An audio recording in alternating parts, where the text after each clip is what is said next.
Tadi kita udah bicara banyak loh tentang ketuhanan. Gue sih selama ini yang gue jalanin bahwa Tuhan itu nggak perlu disembah. Makanya gue belum telat sholat seperti nyokap gue atau apaan. Tuhan itu nggak perlu doa. Tapi gue mulai menjalankan ajaran dan larangannya Tuhan. Maksudnya dengan segala bir, minuman yang maksiat ya gak. Terus ajarannya kayak yang baik-baik, sebagian harta. Itu gue kadang ngisiin. Nah menurut lo apa emang Tuhan itu perlu disembah? Begini, ketika Tuhan berkata, apa yang kau korbankan untukku? Kau korbankan untukku. Artinya ketika ada cara sembahyang, itulah pengorbanan kita. Satu, kita korbankan waktu untuk kita bersembahyang, untuk kita sujud. Itulah pengorbanan yang tulus kita berikan kepada Tuhan. Bukan persembahan, tapi korbankan waktumu untukku dengan menyembah sujud kepadaku dengan cara doa. Karena orang yang diberikan dulu wahyunya sudah mendapat petunjuk. Makanya kenapa ada sholat seperti itu? Kenapa ada ajaran? Karena dia mendapatkan wahyu, dia mendapatkan tuntunan, dia mendapatkan ajaran. Sehingga itu yang diterapkan. Dan ribuan orang, jutaan orang melakukan hal yang sama. Artinya itu kebenaran. Wajib hukumnya kita untuk melakukan itu. Untuk apa? Untuk berkorban kepada Tuhan. Apa yang lu korbankan untuk gua? Untuk Tuhan katanya. Apa yang lu korbankan untuk Tuhan?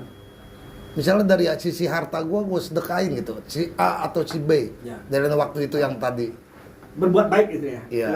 Berbuat baik dengan sisihkan harta itu tidaklah sempurna. Kenapa? Karena utama adalah ketika engkau bisa menyapa. Sama lu nggak ketemu gua, lu berbuat baik aja, mana bisa dekat lu sama gua? Lu harus bertemu sama gua, harus selalu memuja, berdoa. Untuk apa? Menyapa Tuhan, menyapa Allah dalam doa. Untuk apa? Untuk kedekatan. Hanya berbuat baik saja, ya bagus berbuat baik saja. Tetapi untuk tuntunan beliau menerangi, itu belum sempurna penerangannya. Karena belum menjalankan semua tuntunan yang sampai. Gua nggak ngerokok, gua nggak ngerokok. Gua maksiat tidak, gua bersihkan. Bohong pun gua nggak bang, gua nggak berani bohong. Tapi ketika minum, gua kadang-kadang minum. Yang penting gua nggak mabuk. Nah, Tuhan mengizinkan ketika tidak mabuk, gua nggak ada masalah. Tidak bikin onar, tidak ada masalah. Nah di situ gua lakonin proses. Gua sudah nggak main perempuan. Gua sudah tidak ada, bersih lah. Gua bohong nggak ada. Gua bersih, ngerokok gua nggak. Gua bisa dulu 3 bongkos gua hentikan. Gua harus sembahyang. Kalau gua nggak mau sembahyang pun gua bisa, karena gua udah berbuat baik seperti itu. Gua udah bantu orang berapa orang, ratusan, mungkin ribuan gua udah bantu orang dengan perbuatan baik gua. Tapi gua belum sempurna, karena gua harus berdoa. Untuk Tuhan gua pagi berdoa, ada doa gua puja tulisan dia pengen sembah japa gua 500 pak. Pagi, siang, dan sore gua lagi japa doa puja tulisan dia pengen sembah. Gua lakukan untuk apa? Untuk gua persembahkan waktu gua kepada Tuhan. Dalam doa gua bisa menyapa Tuhan. Disitulah kesempatan gua menyapa Tuhan. Waktu gua serahkan kepada Tuhan untuk gua sapa. Makanya sembahyang itu, padahal berapa menit sih lu sembahyang? Iya. Hah? Bisa nggak? Susah. Kenapa? Karena Tuhan memang buat dirinya untuk susah didekati. Hanya orang yang betul-betul berniat tuluslah bisa dekat sama Tuhan. Kenapa? Sama kayak orang Bali, banyak tempat punya sembahyangan di rumah. Dia belum tentu sembahyang tiap hari di rumahnya. Nggak bisa. Kenapa? Karena Tuhan bentengi dirinya.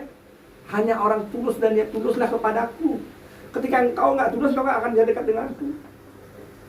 Nggak akan bisa dekat. Disitulah ujian kita. Gua kalau nggak dapat sembahyang, gua merasa nggak nyaman, nggak enak gua. Gua harus, karena gua sudah melakoni dan sudah dekat sama Tuhan. Gua nggak laporan. Lu aja kalau nemuin pejabat lu harus begini, ketemu bos di leasing lu harus begini, ketemu Tuhan lu kenapa nggak mau? Ya ngasih lu jalan, ngasih lu berkah. Karena gini, satu sisi gue nggak mau menjadi orang-orang yang munafik. Ada yang gue lihat orang-orang seperti yang sembahyang, tapi masih melakukan hal-hal yang... Lu jangan mikirin orang, lu pikirin diri lu. Buat apa lu bercermin pada orang? Nggak perlu.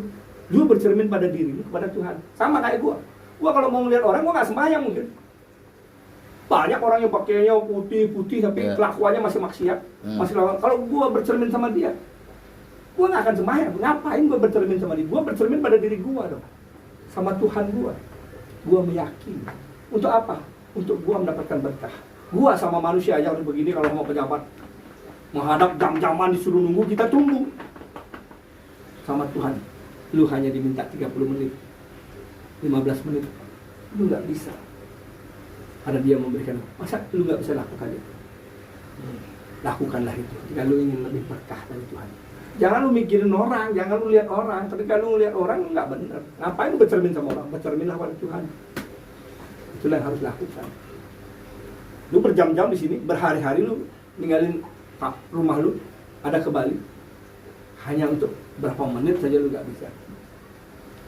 Lalu ketemu gua 1 jam ada, 2 jam, 3 jam lu bisa, 4 jam pun bisa, 5 jam bisa ngobrol sama Tuhan. Gua tadi tinggalin lu kenapa? Karena tadi ada tamu, gua udah stop, gua harus sembahyang. Bukannya gimana? Karena bukan gua cari pencitraan sama lu, enggak. Memang kewajiban gua. Gua harus ingat gua punya kewajiban kepada beliau untuk gua melapor. Gua sehat, gua diberikan anugerah, selalu diberikan napas, diberikan keluarga. Harus syukur dengan doa gua lamain doa. Kenapa? Ya itu anugerah. Apa yang lu korbankan kepada gua sudah memiliki segalanya, kata Tuhan.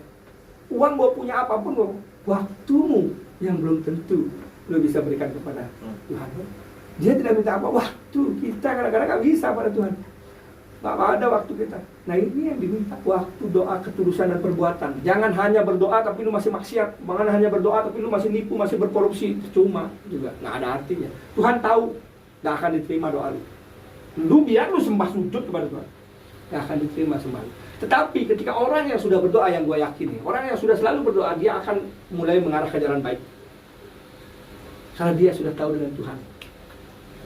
Dia malu dong pada wajahnya, pada dirinya ketika dia sudah berdoa kepada Tuhan, dia masih berbuat baik, jahat. Kalau dia punya hati, dia punya malu, dia akan malu. Karena ketika orang yang sudah dekat sama Tuhan terus menerus, dia akan tuntun sama Tuhan, diarah-arahin, akan dituntunlah oleh Tuhan untuk dijamah, diambil, diberikan berkah, diberikan tuntunan, diberikan anugerah.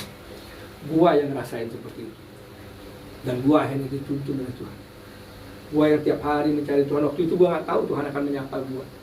Gua nggak tahu Tuhan akan dekat sama gua. Gua nggak tahu Tuhan itu. Gua dari dulu memang rajin sembahyang. Cuman sembahyang gua nggak seperti sekarang. Waktu sebelum gua ditangkap, ya paling gua sehari sembahyang sekali. Aturin persembahan setiap hari. Tapi akhirnya ketika gua ditangkap baru gua sadar, baru gua proses diri gua. Disinilah gua memproses, Tuhan menuntun. Di situ anugerah Tuhan berkata itu yang gua bilang, gua nggak butuh apapun, butuh waktumu untukku dan perbuatan tulusmu serta perbuatan baikmu, itu yang utama, bukan persembahan. Ketika tidak bisa di masjid, ya di rumah. Sapalah diriku untuk kau ingat kepadaku. Kalau kau sudah mematuhi ajarannya, kenapa kau tidak mau dekat pada dirinya? Kenapa hanya ajaran kebaikannya kau itu? Kenapa kau tidak dekatkan dirimu kepada dirinya sekalian, untuk sekalian kau dapatkan anugerah? Nah itu yang gua bilang, harus berdoa agar lebih mendapat anugerah. Oke? Jangan anugerah. Gitu bro. Bisa? Lu terima, masuk akal? Ya masuk akal juga. Tapi ya satu sisi